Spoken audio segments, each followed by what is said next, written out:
What can you say about this guy and what he's accomplished in 66 days, I believe it is? The guy's special. I've been in this game my whole life. I've never seen anything like him. He's special. He's different. What really happened to Khamzat Chimaev? From an unstoppable force in MMA to a figure shrouded in controversy, Chimaev's journey has been nothing short of extraordinary. Before the controversies, before the headline, Chimaev was a wrestling phenom. This dude wasn't some fluke who stumbled into MMA late. He dominated the mats in Chechnya, then went on to win 3 national championships in Sweden. This wasn't just any run-of-the-mill wrestler. He was the real deal. National titles are achievements that take years of relentless training, discipline, and sacrifice. Chimaev wasn't just showing up to practice and coasting by on talent. He was putting in the work, honing his skills, and proving himself against the best competition his country had to offer. But wrestling wasn't enough. Chimaev craved the lights, the glory, the big bucks of MMA. And the spark that ignited his fighting spirit was none other than the notorious himself, Conor McGregor. Watching McGregor's meteoric rise to superstardom, Chimaev felt that same fire in his gut. He knew he had something special, a warrior spirit that craved a test. Unlike a lot of guys who get into MMA because they like to brawl, there was something deeper with Chimaev. This was about more than just winning fights. It was about testing his limits, pushing himself to the absolute edge, and proving his worth on the biggest stage. After dominating the wrestling scene, Chimaev craved the challenge of MMA. He landed himself at Allstars Training Center in Sweden, where he honed his skills under the watchful eye of the legendary Alexander Gustafsson. This wasn't just any gym, it was a breeding ground for champions, and Chimaev was ready to soak up every bit of knowledge. 3 years after that first spark ignited his MMA dream, Chimaev made his pro debut. Now, MMA is a brutal sport, and starting late like Khamzat did at the age of 23 takes something fierce. You need talent, a wrestling background like Chimaev's is pure gold in MMA, and a work ethic that would shame a grizzly bear. Chimaev had it all. He was willing to leave everything behind. Family, friends, everything, in order to chase his dream. Training at Allstars in Sweden wasn't just a gym, it was his life. When people say they live at the gym, Chimaev took it literally. This wasn't some weekend warrior showing up for a couple of classes a week. This was pure dedication, a relentless pursuit of greatness that most people can only dream of.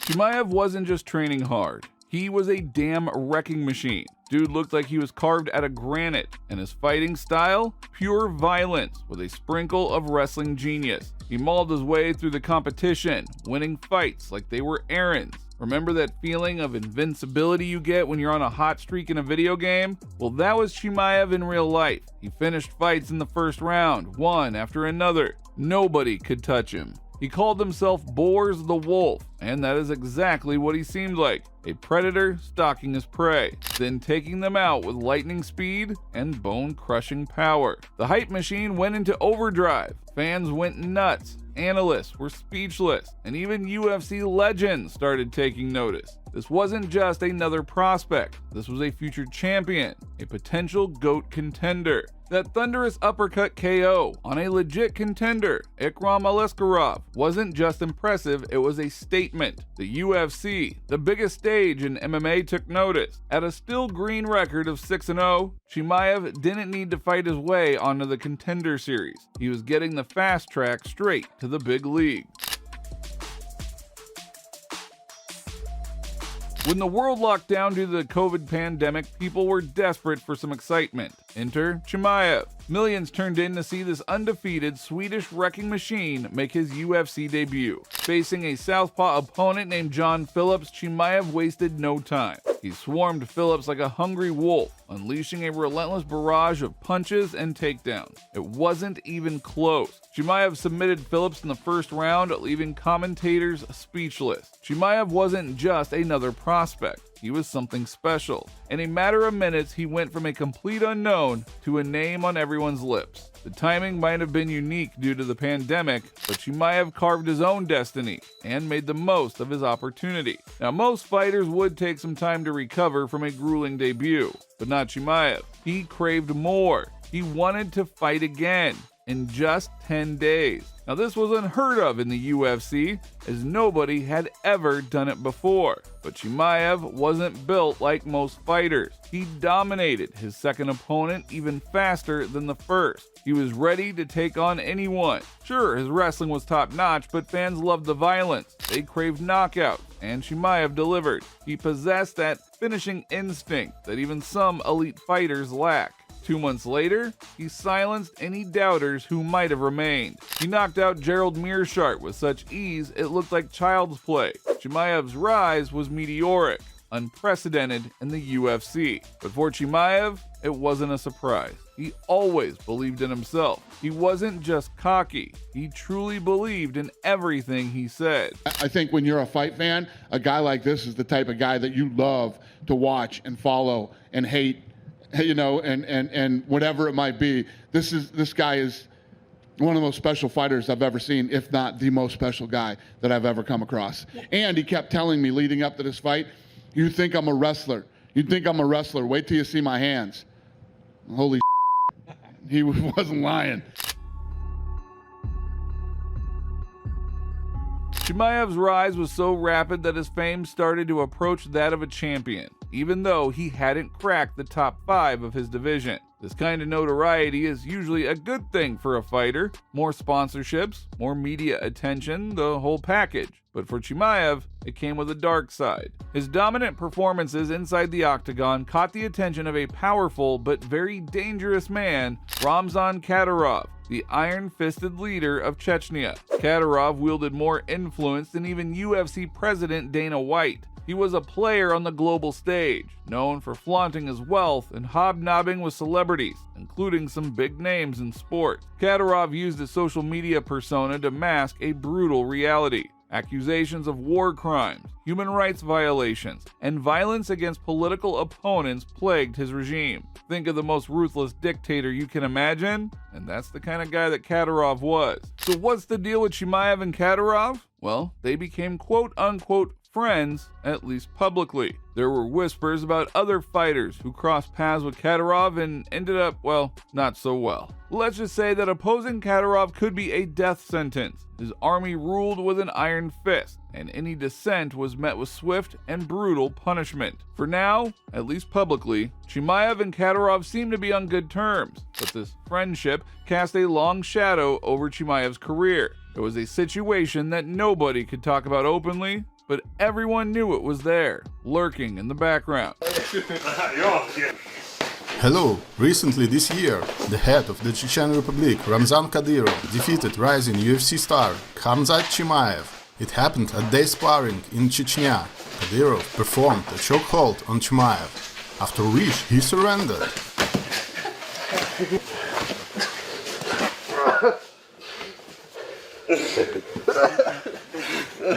Chimaev wasn't just a fighter anymore. He was a symbol. His association with Kadyrov raised a lot of questions and stirred up controversy. Fans who loved his fighting style now had to grapple with the uncomfortable reality of who was cheering him on. This new development forced MMA fans to confront a difficult question. Can you separate the art from the artist? Can you cheer for a fighter who is aligned with a brutal dictator? Well, there's no easy answer. Some fans decided they couldn't stomach it and stopped supporting Chimaev altogether. Others argued that judging a fighter for his political views was unfair. The focus should be on what happens inside the Octagon. The Chimaev-Kadyrov situation put a spotlight on the uncomfortable relationship between MMA and authoritarian regimes. Kadyrov wasn't the first dictator to use MMA to promote himself and his country. This raised concerns about the sport being used for political purposes, about fighters becoming pawns in a larger geopolitical game.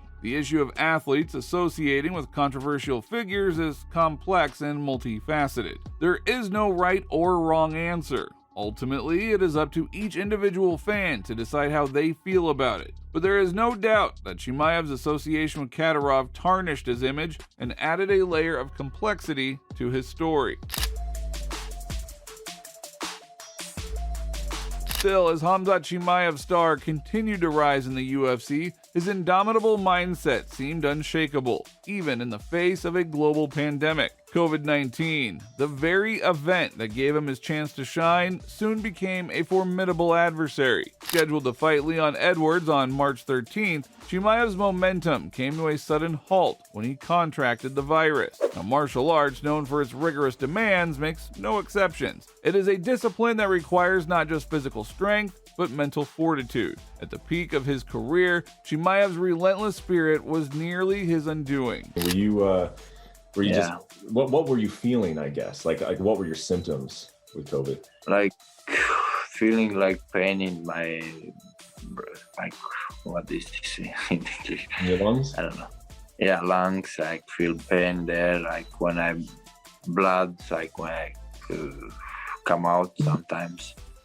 And I like think too much, think too much like about, when I gonna be healthy, when I can fight, when I can go train. The news of illness evoked memories of another fighter, Khabib Nurmagomedov, a fan-favorite featherweight. Khabib's striking skills were legendary, but an illness forced him to step away from the sport just as he was nearing the top. Many feared that Chimaev might face a similar fate. Despite the rumors, Dana White was quick to dispel the notion that Chimaev's career was over. However, darker stories began to emerge. Reports suggested that Ramzan Kadyrov, the leader of Chechnya, had a hand in Chimaev's return to fighting. With his influence, it was more a matter of compulsion than encouragement. Eventually, Chimaev did return to the Octagon, recuperated and ready. Over a year after his last performance, he stepped back into the limelight to remind everyone of his capabilities. The empty arenas were now filled with fans eager to see him back in action. Chimaev's return to the Octagon was nothing short of spectacular. He wasted no time reminding everyone why he was considered a future champion. He shattered the UFC record for the most wins in the shortest span of time, racking up 3 victories in record-breaking fashion. It was like he was picking up right where he left off, dismantling his opponents with the same ruthless efficiency. The fight against Li Jingliang was a wild one. Khamzat manhandled the UFC veteran, picking him up and submitting him, all while talking to Dana White. Now, here's the thing about Chimaev's comeback. It wasn't just about the wins, it was about the way that he won. He fought with a ferocity that bordered on superhuman, absorbing no punishment and dishing it out in ungodly measure. This dominant style drew comparison to Khabib in his prime. Chimaev's aura of invincibility grew stronger with each win. His trash talk, once seen as bravado, started to seem prophetic. Every victory was another chapter in the legend of Boars, the wolf who was seemingly unstoppable. Now, Chimaev's story took an unexpected turn when he befriended Darren Till, a popular English fighter nicknamed the Gorilla. This unlikely bromance, dubbed the Smesh Brothers, surprised fans. Till, known for his outgoing personality, seemed to bring out a softer side in Chimaev. They trained together, pushed each other, and formed a genuine bond. This friendship wasn't just about camaraderie. It also benefited Chimaev's development as a fighter. Till, with his strong striking background, helped Chimaev refine his boxing and overall stand-up game. It was clear Chimaev was well-rounded and constantly evolving. Next up for Chimaev was a true test. Gilbert Burns, a Brazilian jiu-jitsu whiz and former title challenger. This was a fight that many saw as a mismatch. The hype machine was in full force, and Chimaev fueled the flames with his usual trash talk, promising a first-round knockout. But something was different this time. Perhaps it was the pressure of living up to the hype, or maybe something deeper was at play. Chimaev went for a highlight reel knockout early, instead of sticking to his usual game plan. This reckless approach proved costly. Despite being a huge favorite, Chimaev found himself in a grueling war with Burns. The fight went the full 5 rounds, a stark contrast to his previous lightning-fast victories. While Chimaev emerged victorious by decision, his aura of invincibility was shattered. He looked human, vulnerable, and most importantly, out of gas. Fans and analysts started pointing out a glaring weakness: Chimaev's cardio. Despite his struggles in the Octagon, Chimaev's public image only grew, but so did his ties to Kadyrov. A bizarre video surfaced online showing Chimaev sparring with the dictator. Unsurprisingly, Kadyrov won the sparring session. This only intensified the scrutiny surrounding Chimaev and his association with a controversial figure. Chimaev's story became more complex by the day. Was he a brilliant fighter with a dark cloud hanging over him? Or was he a pawn in a larger political game? These were questions that only Chimaev could answer, and for now, he remained silent. But one thing was clear, Chimaev's journey was far from over. He had a lot to prove, both inside and outside the octagon. He was scheduled for a fight against none other than Nate Diaz, a UFC legend known for his trash talk and his warrior spirit. This fight was a head-scratcher for many fans. Diaz was a seasoned veteran, but years of war had taken their toll. Chimaev, on the other hand, was young, hungry, and in his athletic prime. It looked like a mismatch on paper, and the general public wasn't interested. Rumors swirled that the Diaz fight was a punishment for some of Diaz's past antics with the UFC. Diaz, known for being outspoken, had clashed with the company on multiple occasions. Some believe that the UFC was trying to teach him a lesson by putting him against a rising star like Chimaev. Thankfully, the bloodbath that many expected never materialized. Before the fight even happened, a series of events cast a shadow over Chimaev. First, there was a backstage altercation with Kevin Holland, another loudmouth UFC fighter. This incident added more fuel to the fire surrounding Chimaev's volatile personality. Then, just days before the fight, Chimaev didn't make weight at the weigh-ins due to medical issues. Now, some fans were skeptical, especially considering Chimaev's nonchalant demeanor during the ceremonial weigh-in. It felt like there was more to the story. With Chimaev out, the UFC scrambled to find a replacement. They ended up pitting Diaz against Tony Ferguson, and Chimaev was scheduled to fight Holland at middleweight. What followed was a dominant display of Chimaev's skills. He dominated Holland like we have never seen him get dominated before. Now, despite his win over Kevin Holland, Chimaev faced another hurdle with visa issues. This unexpected setback resulted in a year-long layoff, further stalling his momentum. Finally, Chimaev returned to the Octagon at UFC 294 held in Abu Dhabi. Rumors swirled that his visa issues stemmed from his association with Kadyrov, preventing him from fighting in the United States. This meant that the UFC had to find alternative locations for Chimaev's fights, much to the disappointment of American fans.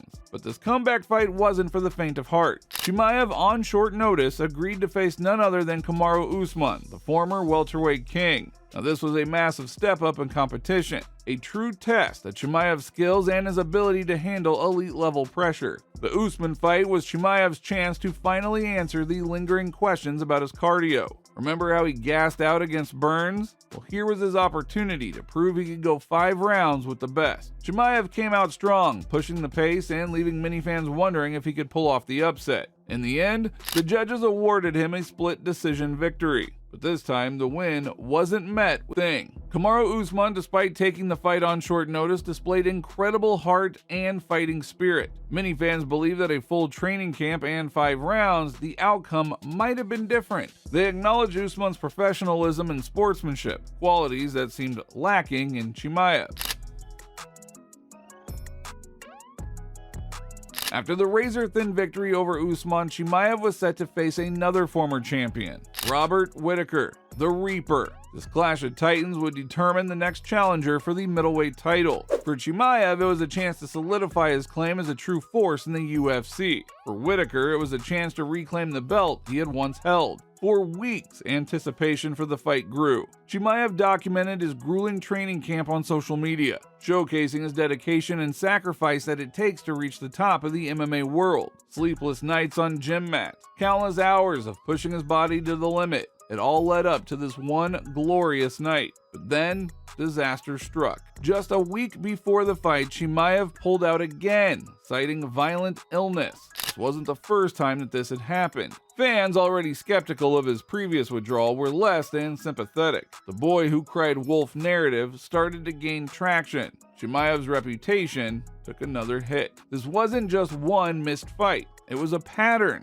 Chimaev's repeated withdrawals were starting to damage his standing with the UFC and the fans. His reliability was coming into question. Could he be counted on to show up for the biggest fights? With the fight canceled and his reputation tarnished, talk of Chimaev's retirement began to circulate. The man who once seemed invincible, the fighter with the potential to dominate, was now facing an uncertain future. Chimaev finally broke his silence, but it wasn't the comeback that fans were expecting. Instead of addressing the fight cancellations or the rumors swirling around him, Chimaev used this platform to promote a cryptocurrency. Yes, you heard that right. A crypto called Smash Coin. Now this was a pump and dump scheme, a shady way to make a quick buck by artificially inflating the value of a cryptocurrency and then selling it off before it crashes. The contrast to Chimaev's former self couldn't have been starker. The fighter who once commanded respect and fear was now shilling a get-rich-quick scheme. It was a morally reprehensible act, a huge disappointment for fans who believed in him. This crypto promotion cemented Chimaev's fall from grace. The Wolf, who dominated inside the Octagon, seemed broken and lost outside of it. His actions painted a picture of a desperate man, easily manipulated by those who saw him as a way to make money. Well, just when I thought this guy couldn't be more of a disappointment, Khamzat Chimaev has topped it all. Because yesterday, Khamzat Chimaev and his team dropped a crypto coin called Smash and made multiple videos promoting it to his followers. And in under 24 hours, he rugs the coin and steals up to $1 million from his fans that invested in his coin. And of course, the geniuses on his team and himself immediately got exposed for it, and people were able to track the scam right back to him with the exact wallet addresses that he used. And Khamzat went on to immediately delete all of the videos that he made promoting the scam right after he rugged. And it's just sad to see someone go from being on the verge of superstardom to scamming his own fans for peanuts, because he likely only got a very small fraction of what was stolen. Chimaev's story serves as a cautionary tale for all fighters. The fight game can be a double-edged sword. It offers fame, fortune, and the chance to be a legend. But it also attracts those who want to exploit fighters for their own gain.